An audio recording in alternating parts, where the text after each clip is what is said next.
என்னது சுக்குட்டி கீரையில் போண்டாவா? ஆமாங்க, அதுவும் கசப்பே தெரியாமல் போண்டா செய்யலாம். வாங்க எப்படி செய்யலான்னு பார்க்கலாமா? ஃபஸ்ட்டு இதுக்கு ஒரு மிக்சிங் பவுலில் 1 கப் கடலை மாவு எடுத்துக்கோங்க. இது கூட 1/2 கப் அரிசி மாவு, 1 டேபிள் ஸ்பூன் வெள்ளை ரவை சேர்த்துக்கலாம், 1 ஸ்பூன் சோம்பு, தேவையான அளவு உப்பு,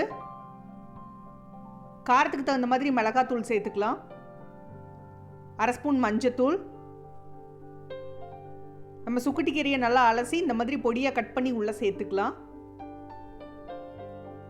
ஒரு பெரிய வெங்காயம் பொடியாக கட் பண்ணினது சேர்த்துட்டு ஒன்ஸ் மிக்ஸ் பண்ணிவிட்டு கொஞ்சம் கொஞ்சமாக தண்ணி விட்டு நல்லா பிசைஞ்சு வச்சிடலாம். இந்த மாதிரி இப்போ இதை ஓரமாக வச்சுட்டு பொரிக்கிறதுக்கு தேவையான எண்ணெயை சூடு பண்ணிக்கலாம். எண்ணெய் சூடானதும் நம்ம கடையில் கிடைக்கிற மாதிரி பெருசாகவும் போடலாம், இந்த மாதிரி சின்ன சின்னதாகவும் போட்டுக்கலாம். போட்டுட்டு மீடியம் ஃப்ளேமில் வச்சு வேக வைங்க. அப்போ தான் உள்ளே எல்லாமே வெந்து வரும். நல்லா வேகும் போது தான் அந்த கசப்பு தெரியாது. 2 சைடு திருப்பி போட்டு வேக வச்சு எடுத்திங்கன்னா செம்ம சூப்பரான சுக்குட்டி கீரை போண்டா ரெடி. நீங்களும் வீட்டில் ட்ரை பண்ணி பாருங்கள். அறுசுவைகளும் சங்கமிக்கட்டும் அனைவரது இல்லங்களிலும்.